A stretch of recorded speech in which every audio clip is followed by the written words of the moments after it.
June 3, 1942. Late afternoon.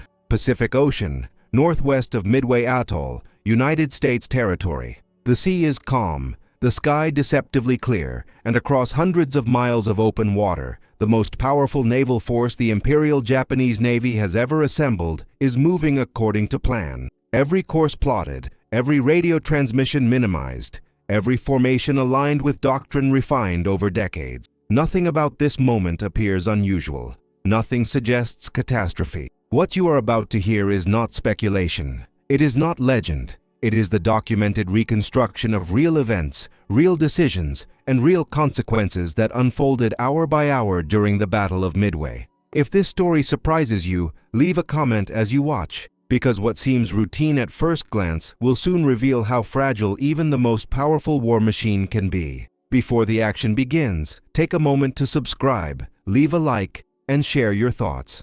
This story is not about heroes or villains. It is about how war punishes certainty. Far to the west of Midway, Admiral Isoroku Yamamoto commands the combined fleet from the battleship Yamato. His force is enormous, but it is not unified. In accordance with standard Japanese naval doctrine, the fleet is deliberately divided into separate task groups, spread across vast distances. The objective is operational security. Concentration invites detection. Separation preserves surprise. On paper, the logic is flawless. The heart of the striking power, the 1st Air Fleet under Vice Admiral Chuichi Nagumo, advances with 4 fleet carriers: Akagi, Kaga, Soryu, and Hiryu. They steam in disciplined formation, decks quiet for now, aircraft secured below. Yamamoto's main body follows hundreds of miles behind. Heavy battleships prepared for a decisive surface engagement that doctrine still considers inevitable. This separation is not controversial within the Imperial Navy. It is expected. It is routine. Yamamoto signs off on it without hesitation. What Yamamoto does not know, what no one in his command fully accepts, is that the enemy already knows where they are going. At Pearl Harbor, months earlier, American cryptanalysts had broken key elements of Japan's naval codes. By late May, they are confident enough to predict that AF refers to Midway. A carefully staged deception confirms it. When Yamamoto's fleet sails, the United States Navy is already waiting. But on the Japanese carriers, there is no sense of danger. At dawn on June 4th, Nagumo launches the first wave against Midway itself. Bombers roar off the decks, engines echoing across the water, climbing into the pale morning sky. The decks are cleared, the carriers lighter, momentarily vulnerable but confident. Reports soon return. The attack has inflicted damage, but Midway is not neutralized. Airfields still operate. A second strike will be required. Nagumo hesitates.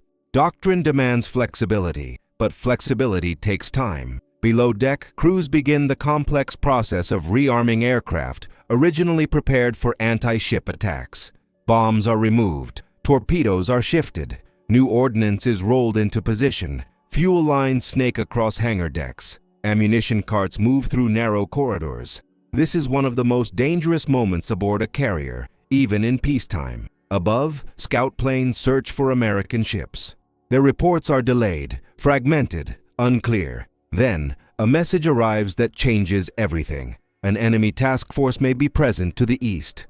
Nagumo orders yet another change. Aircraft already being refitted must be altered again, this time back to anti-ship configuration. The hangar decks become crowded, confused, and increasingly hazardous. Bombs and torpedoes sit exposed. Fuel vapors linger in the warm air. Every minute that passes increases the risk. Still, there is no panic. No one imagines what is coming. The Japanese carriers are alone. Yamamoto's battleships are too far away to help.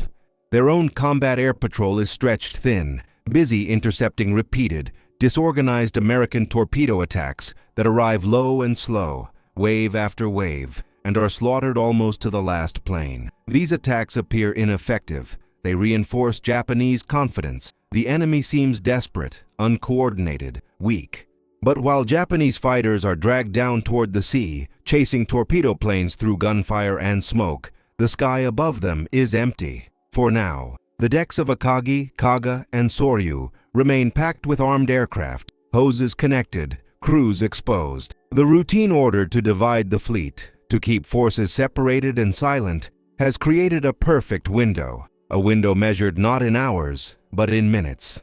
And in those minutes, unseen, American dive bombers are descending from the sun, lining up for an attack that will decide the future of the Pacific War. The first bombs fall at 10:22 in the morning. From high above, the American dive bombers finally appear, small black shapes plunging out of the sun. There is almost no warning. Japanese lookouts have seconds, not minutes.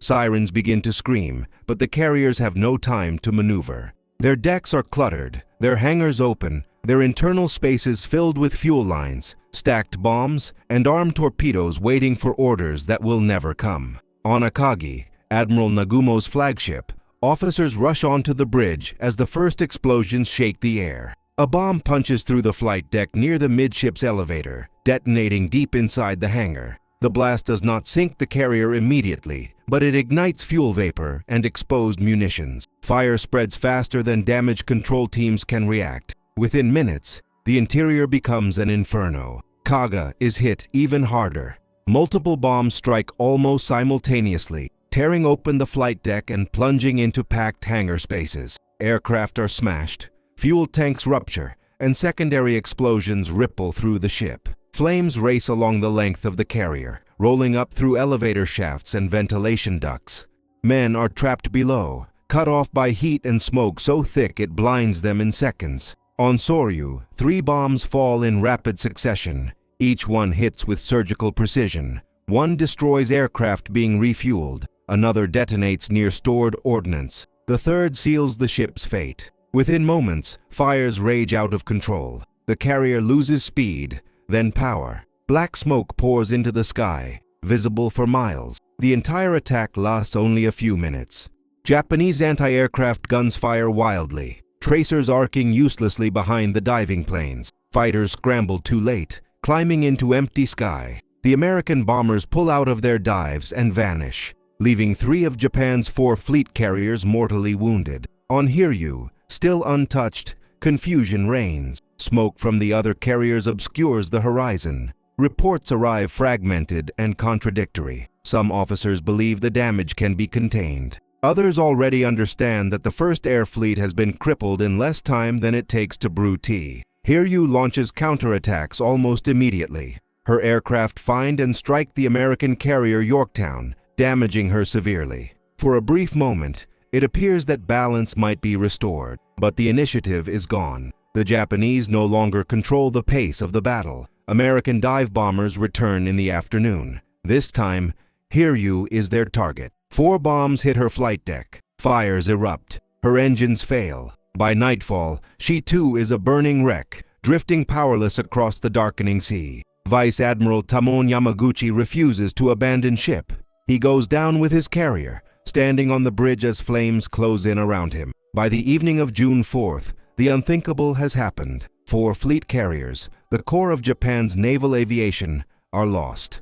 Hundreds of trained pilots and deck crews are dead. Aircraft that took years to design and months to build are gone in a single day. Yamamoto, far to the west, receives the reports one by one. There is no dramatic outburst, no shouted orders, only silence, followed by the grim realization that the decisive battle he had envisioned will never occur. His battleships never fire a shot. His carefully preserved main force has been rendered irrelevant. The routine decision to divide the fleet, to keep the carriers isolated from the battleships and from one another, now reveals its cost. There is no concentrated anti-aircraft fire, no mutual air cover, no immediate reinforcement. Each carrier fought alone, and each paid the price. At Midway, the Japanese Navy did not simply lose ships. It lost momentum. It lost experienced air crews it could never replace. And it lost the strategic initiative it had seized so confidently 6 months earlier.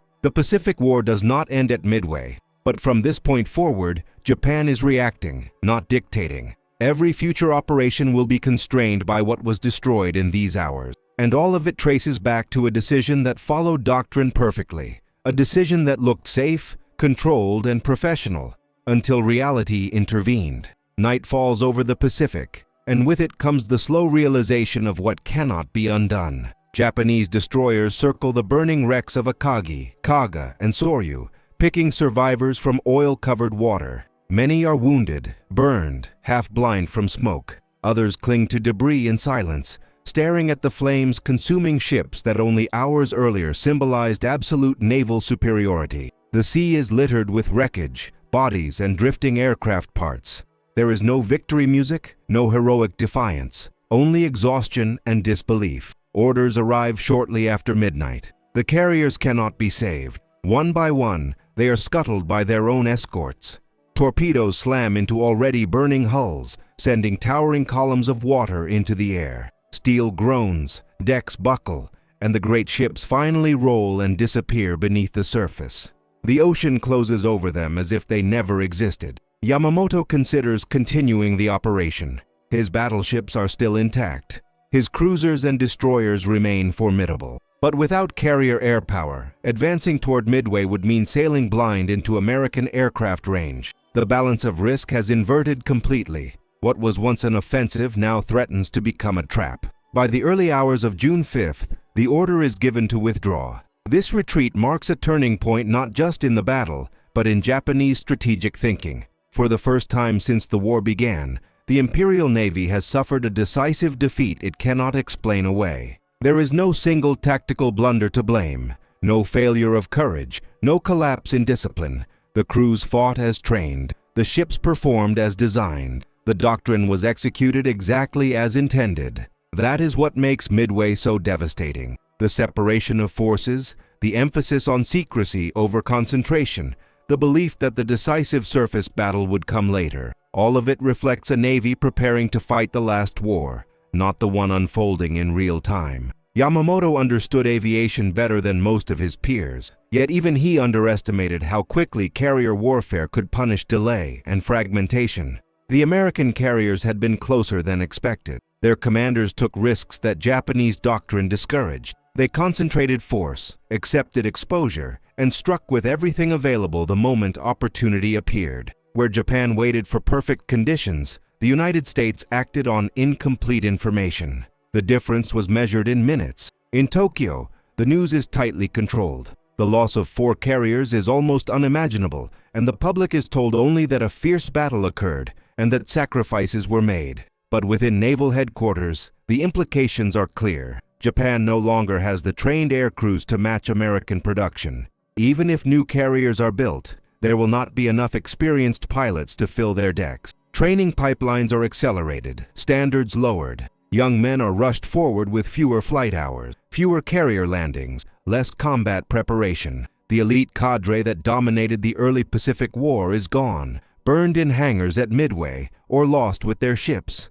Across the ocean, the United States draws the opposite lesson. Midway confirms that intelligence, concentration of air power, and rapid decision-making are decisive. Carriers, not battleships, will shape the war. From this point forward, American strategy shifts toward relentless offensive pressure, island by island, pushing westward with growing confidence. For Yamamoto, Midway is a personal blow. He had warned against war with the United States, predicting disaster if it dragged on. Now he must oversee exactly the kind of prolonged conflict he feared, knowing that the margin for error has vanished.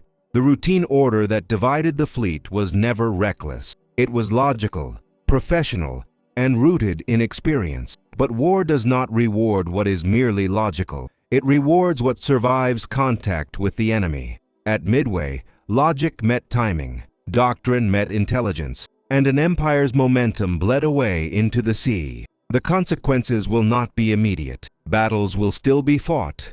Victories will still be claimed. But beneath every future Japanese operation lies the shadow of those burning decks and the knowledge that the balance has shifted forever. In the weeks after Midway, the Pacific grows quieter, but the silence is deceptive. Beneath it, both sides are recalibrating, measuring what has changed and what can no longer be recovered. For the Imperial Japanese Navy, the loss is not only material, it is doctrinal. For years, planners believed that a carefully staged sequence of blows would draw the United States into a decisive engagement where superior training and discipline would prevail. Midway shatters that assumption. The decisive battle arrives not when planned, not where expected, and not under controlled conditions. It arrives suddenly, violently, and from above. Yamamoto reviews the reports in meticulous detail. Timelines are reconstructed minute by minute. Aircraft launch times, scout plane delays, armament changes, fighter altitude. Everything is examined, and yet, no single moment explains the collapse. The disaster emerges from the interaction of many correct decisions colliding with one incorrect assumption, that operational secrecy had been preserved. The fleet had been divided to reduce detection. Instead, the separation amplified vulnerability. With carriers isolated, there was no depth to the defense. Combat air patrols were limited. Radar coverage was fragmented. When the American attack came, there was no redundancy, no buffer, no second line. The Japanese Navy had mastered precision, but not resilience. Meanwhile, the United States does not fully grasp how close it came to defeat. American torpedo squadrons were annihilated almost to the last aircraft. Pilots flew into walls of fire, slow, exposed, and outdated. Their attacks failed tactically, but strategically they pulled Japanese fighters down, cleared the upper sky, and set the conditions for the decisive dive bomber strike. It was not elegance that won the day, but persistence and sacrifice. Midway becomes a case study in unintended synergy. No single American unit succeeds alone. Together, through chaos and loss, they create an opening measured in seconds. That opening destroys 4 carriers. As the months pass, Japan struggles to replace what was lost. New carriers enter service, but without the veteran crews that once made them lethal. Training programs produce pilots faster, but not better. Experience once lost cannot be manufactured. The United States, by contrast, accelerates industrial output. Shipyards work around the clock. Carriers slide into the water in numbers Japan cannot match. More importantly, a system emerges that rotates pilots, preserves experience, and adapts tactics rapidly. Mistakes are studied, not hidden. Lessons are institutionalized. The psychological shift is just as important. Before Midway, Japanese commanders plan boldly, assuming superiority. After Midway, caution creeps in. Risk tolerance drops. Opportunities are weighed against potential loss in ways they were not before. Initiative slowly transfers to the American side, not because Japan lacks courage, but because it can no longer afford uncertainty. Midway does not end the war in the Pacific, but it redraws its trajectory. Every engagement that follows is influenced by what happened in those hours north of a small atoll most people had never heard of before 1942. And at the center of it all remains that routine order. The decision to divide forces, to trust doctrine, to assume that what had always worked would continue to work. War, however, evolves faster than doctrine. At Midway, it evolved in minutes. Midway becomes the line that divides the Pacific War into 2 distinct phases, though no formal declaration ever marks the transition. Before it, Japan advances. After it, Japan resists. The loss of 4 fleet carriers is not merely a numerical deficit. It is the removal of the institutional memory that made Japanese naval aviation dominant. Pilots who had trained since the early 1930s, who had fought in China, who had perfected carrier operations through years of live exercises, vanish in a single morning. Their replacements inherit machines without inheriting mastery. Admiral Yamamoto continues to command, but the war he now fights is fundamentally different from the one he planned. Every operation must account for the absence of concentrated carrier power. Every engagement carries the awareness that another Midway cannot be survived. When Yamamoto is killed less than a year later, intercepted and shot down over the Solomon Islands, the symbolism is unavoidable. The architect of Japan's naval war is gone, and with him, the last illusions of regaining strategic initiative. For the United States, Midway validates a new way of war. Intelligence, deception, and speed matter more than mass alone. Carriers operate not as auxiliaries to battleships, but as the core of naval power. Decisions are made with incomplete information and executed immediately, not refined until perfection is achieved. Flexibility replaces rigidity. Adaptation replaces tradition. The Pacific campaign that follows is brutal, grinding, and unimaginably costly. Guadalcanal, the Central Pacific Drive, the Philippines, Iwo Jima, Okinawa. Each battle carries echoes of Midway, reminders that air power and logistics, not singular acts of heroism, decide outcomes. Looking back, it is tempting to search for drama in the moment Yamamoto approved the fleet's disposition, to imagine hesitation, doubt, or warning. None existed. The order was routine because it was normal. It aligned with doctrine, with experience, with the collective wisdom of the Imperial Navy at the time. That is the most unsettling truth of Midway. The catastrophe did not arise from recklessness. It arose from confidence, from the belief that systems, once perfected, do not need to be questioned, from the assumption that the enemy would behave predictably, from the idea that secrecy alone could substitute for concentration of force. Midway exposes the danger of fighting yesterday's war with absolute faith. In the end, the battle is decided not by a single bomb or a single pilot, but by timing, information, and a narrow window created by human decision-making under pressure. The American dive bombers did not invent that window. They merely exploited it. The Japanese carriers were not destroyed because their crews failed. They were destroyed because, at the wrong moment, they were exactly where doctrine told them to be. A routine order, a routine process, a routine assumption. And the course of the Pacific War is permanently altered. The ocean over Midway is calm again now. Wrecks rest on the seabed, silent witnesses to a morning when minutes mattered more than months of planning. What remains is a lesson written in steel and fire. In modern war, there are no harmless decisions, only consequences waiting for their moment.